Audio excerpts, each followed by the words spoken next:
In an early version of Minecraft known as AntVenom, the game that we know today began to take shape. Infinite worlds were introduced for the first time, hence inf in AntVenom, and modern-looking terrain was added to the game. So naturally, to claim that the game was infinite raises some questions. How infinite is infinite in Minecraft? What was found was the Farlands, which generate 12,550,824 blocks away from the center of the map.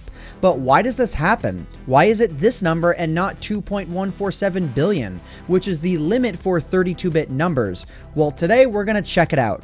But note that I didn't study the precise math that goes into this. I generally understand it, but if I do get some information slightly wrong, or if I do oversimplify things, I am sorry. But any and all discussion on the matter is welcome in the comments section down below. So let's get into why the original Minecraft Farlands happened in the first place.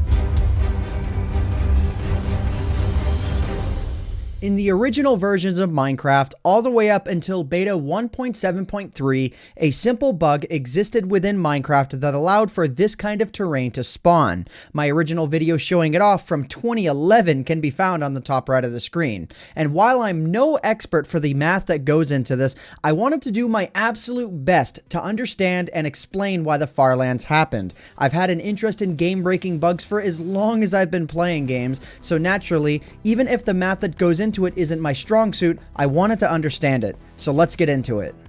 When Minecraft generates its terrain, it's generated using multiple octaves of what is known as 3D Perlin noise. To visualize this, think about the clouds effect in Photoshop. It kind of makes sense. If you thought about Minecraft's terrain as a height map and looked at it from the top down, it'll make more sense where some colors are higher up on the map and the other colors are lower on the map. So you might be wondering, well, why doesn't the Farlands generate at the 32-bit limit of 2.147 billion? Why at this seemingly arbitrary number of 12,550,824? It has to do with how precise the noise map itself is. For some of the noise map math, rather than each pixel or unit of this noise map representing one Minecraft block, every 171.103 units represent an in-game block. Why it's like this, I'm not entirely sure, but I'd guess it's so that the terrain isn't generated to be incredibly smooth, but I could be incredibly off with that. But no matter the specific reason, this noise unit number that I mentioned before also increases by 171.103 per Minecraft block, and it fails when it hits the 32-bit integer limit of 2.147 billion. So if you take that 32-bit integer limit and divide it by 171.103 as mentioned before, the point in Minecraft where the equation falls apart is 12,550,824 blocks, which is exactly where the Farlands starts. There's a little more that goes into this that also allows the Farlands to generate about 3 blocks closer or so, but ultimately for the sake of this video, it doesn't matter too much, but it has to do with how certain numbers are rounded off as you get that far out. And when you venture over 32 million blocks out and you are well into the Farlands, Minecraft no longer generates solid blocks at all due to Java itself not being able to understand numbers that big or something. I'm not overly sure, but that's part of the reason why the limit in modern Minecraft is 30 million blocks. Though Minecraft will still force chunks to generate this far out in older versions of Minecraft, they weren't solid.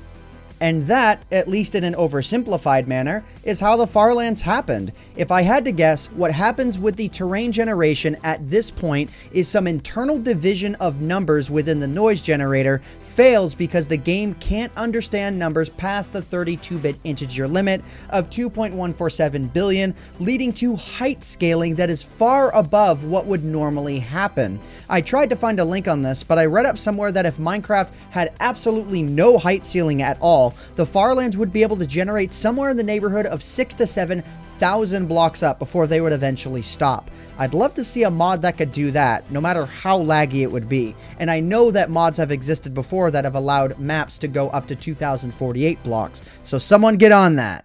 And if you are wondering how this whole issue was fixed, instructions were added to the terrain generation math that prevented these numbers from overflowing. If you check out the Reddit thread in the description, you can actually remove these instructions within the game and restore the Farlands to their original glory. So yeah, I know this video was vastly different than the ones that I've been putting out lately. There's a lot more math that goes into all of this, but I'm not particularly great with it, nor do I think you guys would want an exclusively math-based video. So I figured this landed somewhere in between, and I hope you did enjoy it. And if you did, please consider leaving a like on the video. It helps out a lot more than you might actually think. But anyways, guys, I hope you all have enjoyed this video. My name is AntVenom, and I bid you all farewell. Thanks so much for watching.